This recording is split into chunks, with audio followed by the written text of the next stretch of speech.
You, at one point in your career, sort of took GM apart and put it back together again in much better shape than people anticipated. But that was within the internal combustion engine world. Now they're going to have to convert over something else. How difficult is that going to be for this automaker?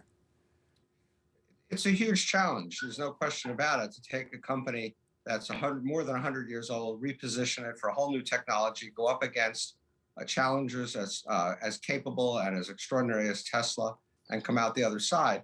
I would say so far the early signs are incredibly positive. I think Mary Barra has done an extraordinary job of changing the culture of GM, of getting ahead of the ball, of doing things like Cruise, of making electrification the future. But now it's going to all be about execution. On her part, it's also going to be about the question of what consumers want, what they're willing to pay for, and how many electric cars they're really going to end up buying. Does she also have a much more willing UAW CIO than perhaps her predecessors did? It seems to be thus far, because I keep asking her and others this question. The UAW CIO is sort of on the bandwagon here.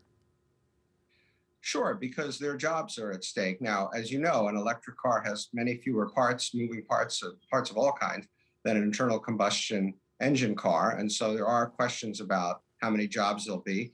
There are also bigger existential questions about how many cars consumers are going to buy of any kind.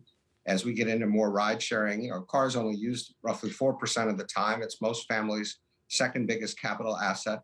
There ought to be a more efficient way to use cars, and therefore you may not be selling 17 million cars a year forever.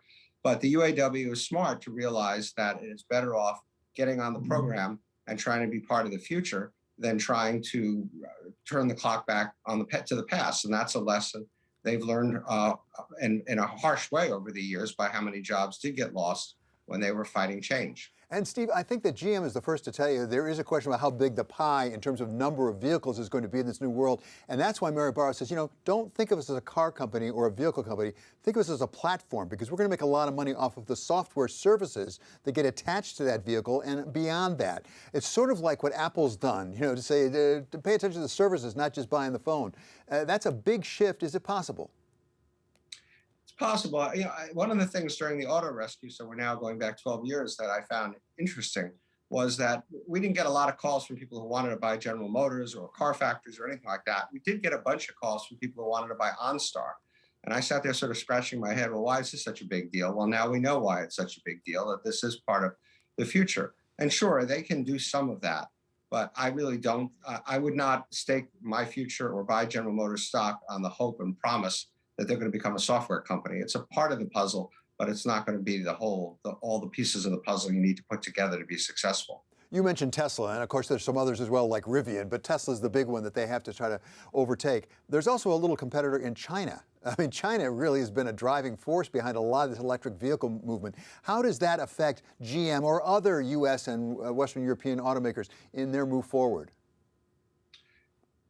Look, a good CEO worries about everything, and China is one of the things to worry about. But there's not really a lot of evidence so far that the Chinese are going to successfully export cars to this country.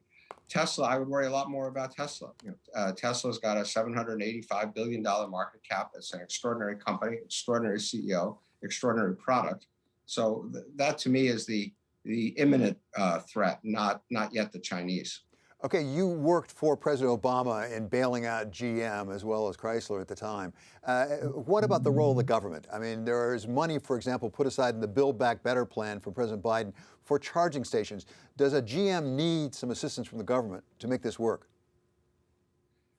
Look, I have some concerns, and I know your special contributor, Larry Summers, has probably even greater concerns about the government delving into industrial policy, trying to pick winners, trying to start businesses like charging stations on its own. And so I do think the electric car industry in the US in general needs some more incentives. I think 2% of the cars sold in this country at the moment are electric cars. It's a fraction of what goes on in Europe and other places, partly because we don't put a real price on gasoline, on carbon. So there's no real incentive. Until recently, oil prices were extraordinarily low. So I do think the government has a role to play in terms of using market-based incentives to drive a movement, no pun intended, to drive a movement towards electrification. But I don't really want to see the government going out building charging stations or anything else for that matter. Steve, right now we're doing a lot of talking about supply chains in this country. I wonder about supply chains when it comes to electric vehicles. I mean, when you were dealing with the auto industry, you had to make sure you had enough steel, enough rubber, things like that. Now we're talking about things like lithium and some rare earths and things like that. How difficult is it going to be to make sure if we're really going to go to all electric vehicles, we have enough of that stuff? Well, that is a place. This is now you're definitely getting outside my area of expertise. We certainly in 2009 we're not talking about lithium, but that kind of stuff certainly is a place where government has a role to make sure that there is adequate access to supplies around the world and wherever we need to get this stuff. That's a bigger project than any one company can do, and that is something to worry about. But again, as we sit here today, that is not the challenge that the car companies are facing. The challenge they're facing is making this transition, building electric cars that people want to buy, competing with Tesla, and selling enough cars to continue to make good profits. So Steve, I just want to go back one more time to your experience. Are you sort of stunned by the fact that Mary Barra has enough capital to do this? Because when you went into GM, they didn't even know how much money they had, I don't think. And now she's investing billions and billions, I think something like $35 billion in this movement, and she seems to have the capital.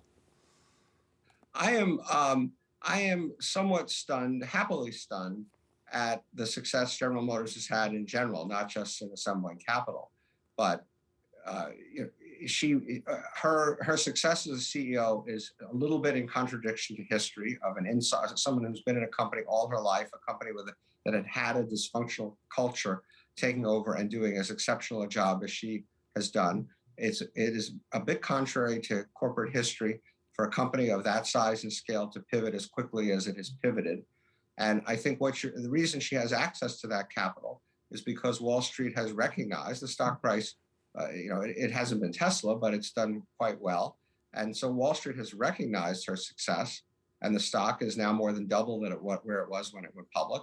And so she has access to capital. Success breeds success in the capital markets. Yeah, and just very briefly, she also has changed the culture, and the not invented here was really prevalent at GM before.